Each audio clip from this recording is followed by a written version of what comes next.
ஆண்டுகளுக்கு முன் கட்டி முடிக்கப்பட்ட நியாய விலைக் கடை திறக்கப்படாததை கண்டித்து மாமன்ற உறுப்பினர் மற்றும் பொதுமக்கள் ஆர்ப்பாட்டத்தில் ஈடுபட்டனர். சென்னை அடுத்த மாதவரம் சட்டமன்ற தொகுதிக்கு உட்பட்ட 24வது வார்டு மேட்டுத்தெருவில் 2 ஆண்டுகளுக்கு முன்பு நியாய விலைக் கடை அமைப்பதற்காக கட்டிடம் கட்டி முடிக்கப்பட்டது.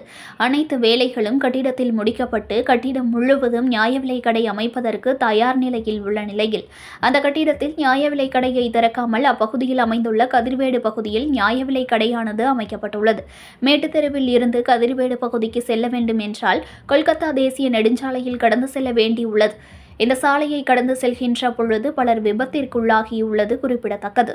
இதனால் 2 வருடங்களுக்கு முன்பாகவே கட்டி முடிக்கப்பட்டு தயார் நிலையில் உள்ள கட்டிடத்தில் நியாய விலைக் கடையை அமைத்து தர வேண்டும் என்று உணவு வழங்குதல் மற்றும் பாதுகாப்பு துறையினருக்கு அரசு அதிகாரிகளுக்கும் பலமுறை வேண்டுகோள் வைக்கப்பட்டு இதுவரை எந்த நடவடிக்கையும் மேற்கொள்ளப்படவில்லை என்று கூறி 24வது வார்டு மாமன்ற உறுப்பினர் புள்ளல் சேட்டு மற்றும் பகுதியைச் சேர்ந்த பொதுமக்கள் என 50க்கும் மேற்பட்டோர் ரேஷன் கடை கட்டிடத்தின் முன்பு ஆர்ப்பாட்டத்தில் ஈடுபட்டனர். இப்பகுதியில் உள்ள மாமன்ற உறுப்பினர் அதிமுகவை சேர்ந்தவர் என்பதால் ரேஷன் கடையை திறக்க விடாமல் இருப்பதாக மாமன்ற உறுப்பினர் குற்றம் சாட்டினார். அத்துடன் இப்பகுதியில் 500க்கும் மேற்பட்ட ரேஷன் அட்டைதாரர்கள் உள்ளது குறிப்பிடத்தக்கது. இதனால் உடனடியாக இப்பகுதியில் ரேஷன் கடையை திறந்து பொதுமக்களுக்கு பயன்பாட்டிற்கு கொண்டு வர வேண்டும் என்று பொதுமக்கள் வேண்டுகோள் வைத்துள்ளனர். இந்த மேட்டுத்தெருவில் மக்களுடைய கோரிக்கை என்னன்னா, இந்த மேட்டுத்தெருவில் பார்த்தீங்கன்னா கிட்டத்தட்ட ஒரு 200-250 கார்டு பார்த்தீங்கன்னா road national highway GMP road கடந்து அந்த பக்கம் போயிட்டு பொருள் வாங்குறாங்க. இந்த ரோடு கடந்து போறதுக்கு முடியாம நிறைய பேர் பார்த்தீங்கன்னா பொருள் வாங்க போக முடியல, அதாவது ரேஷன் பொருள் வாங்க முடியல. அப்படி மீறி போனவங்க பாருங்க, யாராவது ஒரு சின்ன வயசு யாராவது இருக்காங்களா பாருங்க, எல்லாமே வயசானவங்க. இந்த வயசுல போயிட்டு ரேஷன் கடைக்காக ரோடு நேஷனல் ஹைவே கடந்து போயிட்டு விபத்துல சிக்கி அடிபடுறாங்க. எவ்வளவு பிரச்சனைகள் உங்களுக்கு தெரியும். நேஷனல் ஹைவே நம்ம ரோடு பார்த்தீங்கன்னா அவ்வளவு டிராபிக் ஆகுது. இப்போ இந்த ரோடை கடந்து போகும்போது விபத்து ஏற்படுதுன்னு சொல்லி இவங்க கேட்டாங்க. என்னுடைய பங்குல முதல் பங்குல இந்த முறை அந்த ரேஷன் கடையை நான் கட்டிட்டேன். அதாவது பல்நோக்கு கட்டிடம் இங்க ஒண்ணு கட்டியாச்சு. இந்த கடையை 2021-22 என்னுடைய மாமன்ற உறுப்பினருடைய பங்குல இந்த கடையை கட்டிருக்கு. இந்த ஃபுட் அதிகாரிங்க பாத்தீங்கன்னா ரேஷன் கடையினுடைய ஃபுட் ஆபீசருங்க இந்த கடையை வந்து திறக்கிறதுக்கு மறுக்கிறாங்க. எதுக்குன்றது எனக்கு இவ்வளவு நாளும் எனக்கு புரிய மாட்டேங்குது. எனக்கு ஒரு சின்ன டவுட்டா இருக்குது. நான் வந்து எதிர்கட்சி சேர்ந்தவன் அப்படின்ற ஒரு காரணத்தினால எனக்கு திறக்க மாட்டேங்கிறாங்களா என்னன்னு எனக்கு தெரியல. ஏன்னா இதுல பாத்தீங்கன்னா எங்க மக்கள் உங்க மக்கள்லாம் கிடையாது, பொது மக்கள். இன்னொன்னு பாத்தீங்கன்னா இந்த ஏரியாவில் பாத்தீங்கன்னா தீர்வு தாழ்த்தப்பட்ட வெகுஜன மக்கள், அதாவது ஆதி திராவிடர் மக்கள் இந்த தெருவில். அதனால மறுக்கிறாங்களான்றது எனக்கு தெரியல. ஏன்னா இந்த எதிர்ப்பு ஒரு சில இடத்துல பாத்தீங்கன்னா இன்னைக்கு கேட்டீங்கன்னா நாளைக்கு அந்த இது கொடுத்துடுறாங்க. ஆனா இந்த தெருவில் பாத்தீங்கன்னா வெகுஜன மக்கள் வசிக்கக்கூடிய இந்த புயல் பகுதியில இந்த ரேஷன் கடையை திறக்கிறதுக்கு இவ்வளவு கால தாமதம் ஏன்? எதிர்கட்சின்றதுனால திறக்க மாட்டேங்கிறாங்கன்றது தான் என் மக்களுடைய எல்லாருடைய கோரிக்கையும். அதனால வந்து இன்னைக்கு இந்த மக்கள்லாம் இவங்க அத்தனை பேருமே என்கிட்ட வந்து பாத்தீங்கன்னா ஒரு 2 மாசம் கால அளவுல என்கிட்ட வந்து கோரிக்கை வைக்கிறாங்க. இந்த மாதிரிங்க இவ்வளவு தூரம் இருக்கு, நாங்க போக முடியல. இன்னொன்னு கேட்டீங்கன்னா இவங்களுடைய கோரிக்கை என்ன தெரியுங்களா? இங்க இருந்து நாங்க போய் வாங்க முடியலனாலும் எங்க அந்த கார்டுல பாத்தீங்கன்னா மெசேஜ் வந்துருது போன்ல, நாங்க வாங்கிட்ட மாதிரி. ஆனா இங்க வந்து பாத்தீங்கன்னா 200 கார்டு கிட்ட போறாங்க. ஆனா அங்க 200 கார்டு எல்லாம் வந்து அங்க போய் வாங்காமலே இவங்களுக்கு வந்து எல்லாருக்கும் அந்த பதிவு மட்டும் ஆயிடுது. அந்த மெசேஜ் வந்துடுது, வாங்கினதான் மெசேஜ் வருது. அப்போ இதனால இந்த ஏழமான மக்களை இவங்க வயிற்றுல அடிச்சு யாரோ சாப்பிட்டு உட்கார்ந்துட்டு இருக்காங்க இந்த இதுல. இதுதான் இந்த மக்களுடைய கோரிக்கையும் என்னுடைய கோரிக்கையும்.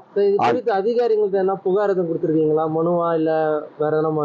நல்ல கேள்வி கேட்டீங்க. நான் இது குறித்து மெயில் அனுப்பியிருக்கேன். எல்லா துறை அதிகாரிகளுக்கும் மெயில் அனுப்பியிருக்கேன். இது இல்லாம நான் வந்து ஒரு மாமன்ற உறுப்பினர் போது நான் மன்றத்துல வந்து எங்களுடைய கோரிக்கையை ஒரு 3-4 முறை இந்த கோரிக்கையை வச்சிருக்கேன். நான் மன்றத்துல கோரிக்கை வச்சும் ஊர் மக்கள் இருக்காங்க. ஆனா மக்களுக்காக தான் நான் இவங்க ஓட்டு போட்டதால தான் நான் ஜெயிச்சு இன்னைக்கு நான் பேசிட்டு இருக்கேன். இவங்க ஓட்டு போட்டதால தான் நான் இங்க வந்து பேசுறேன். இவங்க வந்துதான் எனக்கிட்ட சொல்றாங்க. என்கிட்ட தான் சொல்ல முடியும். இந்த கோரிக்கை நான் மன்றத்துல வைக்க முடியும். மன்றத்துல வச்சும் எனக்கு இந்த மக்களுக்கு பண்ணலன்னா அப்புறம் நான் எதுக்கு இந்த மக்கள் எல்லாத்தையும் அழிச்சிட்டு போய் வேண்டியதானே, தேவையில்லையே. நீங்க எதிர்க்கட்சி மாமன்ற உறுப்பினர்னால உங்க நிராகரிக்கிறாங்கன்னு சொல்றீங்களா? எனக்கு அது காரணம் புரியலையே. அப்போ 2.5 வருஷம் 3 வருஷமா இதை நிராகரிக்கிறாங்கன்னா அப்படி கூட நான் நினைக்கலாம் இல்லையா? அப்படி கூட நினைக்கலாமே. ஏன்னா நான் எதிர்கட்சின்றதுனால எனக்கு கொடுக்க மாட்டாங்களா தெரியல, அதுவும் எனக்கு தெரியல. அது தெரிஞ்சாலும் ஆமா பரவாயில்ல விட்டு போயிடலாம், பரவாயில்ல ஓகே ஆளுங்கட்சி இருக்கிற இடத்துலயே கொடுங்க அப்படின்ட்டு போயிடுவேன் நான். இங்க பாத்தீங்கன்னா எல்லாமே இதுல பாத்தீங்கன்னா அதிமுக இருப்பாங்க இல்லையே, எல்லாரும் வந்து அவங்களுடைய கோரிக்கை எங்களுக்கு வந்து ரோடு கிராஸ் பண்ணி அங்க போக முடியல, அதாவது நீங்க பண்ணி கொடுங்கன்றாங்களே தவிர மற்றபடி இதை வந்து கட்சியோ ஜாதியோ மதமோ எதுவுமே கிடையாது. இதுல இது குறித்து பலமுறை நீங்க போராட்டமும் பண்ணிருக்கீங்க, மனுவும் கொடுத்துருக்கீங்க. இது வரைக்கும் செவிசாய்க்கல் அரசு. அடுத்த கட்டமா உங்களோட நடவடிக்கை எப்படி இருக்கும்? அடுத்த கட்ட நடவடிக்கை பாத்தீங்கன்னா இன்னைக்கு இவங்க வந்தாங்க, இவங்க கிட்ட எல்லாரும் சொல்றேன். இன்னைக்கு நானே அன்பான இவங்களுக்கு சொன்னேன், ஏமா இன்னைக்கு ஒரு நாள் மட்டும் விட்டுருங்க, இதை வந்து நம்ம இன்னைக்கு பண்றோம், அது பெருசா பெரிய அளவுல நம்ம கடை திறக்கலன்னு சொன்னா நம்ம வந்து வேற மாதிரி நம்ம பண்ணிப்போம். மக்கள் நீங்க எல்லாமே வாங்க, ரோட்டுக்கு வாங்க, ரோட்ல நின்று நாம போராடுவோம். அந்த ரோட்ல நின்று போராடினாதான் இதை கொடுப்பாங்கன்னு சொன்னா அதுக்கும் இவங்க தயாரா இருக்காங்க. இவங்களுடைய கோரிக்கை நான் இவங்ககிட்ட இன்னைக்கு ஒரு நாள் இவங்களை கேட்டிருக்கேன், இன்னைக்கு ஒரு நாள் விட்டுருங்கன்னு சொல்லி கேட்டிருக்கேன். இன்னைக்கு ஒரு நாள் வேணாம், நம்ம எல்லாருமே தகவல் கொடுத்துருக்கு, சம்பந்தப்பட்ட துறை போலீஸ் துறையும் ஐஏஎஸ் இவங்க எல்லாம் இருக்காங்க, இவங்களுக்கு தகவல் கொடுத்துட்டு நம்ம பண்ணுவோம்னு சொல்லி இவங்க கிட்ட பேசிட்டேன். இப்போ நம்ம புயல் எந்திரிக்க ஆய்வாளர் கூட பேசினாங்க, அவர்கிட்ட சொல்லிட்டேன், சார் இந்த மாதிரி இருக்கு, இன்னைக்கு நான் எதுவும் பண்ணல சார், இந்த இது பண்ணி ஓகே பண்ணி திறந்துட்டாங்கன்னா ஓகே, அது இல்லைன்னா நான் மக்கள் சொல்ற மாதிரி நான் பண்ணுவேன் சார் சொல்லியிருக்கேன். சார் நீங்க கொடுத்த மனுவுக்கு அவங்க என்ன சார் ரிப்ளை பண்றாங்க? எந்த பதிலும் இல்லைங்க, இது வரைக்கும் எந்த பதிலுமே கிடையாது, பதிலே கொடுக்க மாட்டேங்கிறாங்க, ஏன்னு தெரியல. இந்த கட்டிடம் கட்டப்பட்டதுக்கு அப்புறம் ஆய்வு தான் மேற்கொண்டாங்களா? வரவே இல்லை, வந்து 2-3 முறை வந்து பார்த்தாங்க. அதாவது ஆர்ஐன்னு சொல்லி ஒருத்தர் வந்தார், ஃபுட் ஆபீசர் ஆர்ஐ வந்தாரு, அவர்கிட்ட எல்லாமே திறந்து காட்டணும், பார்த்தாரு, ஓகேங்க நல்லாதான் இருக்குன்னு போயிட்டாரு. இன்னொருத்தர் இன்ஸ்பெக்டர் ஒருத்தர் வந்தாரு, அவரும் பார்த்தாரு போயிட்டாரு.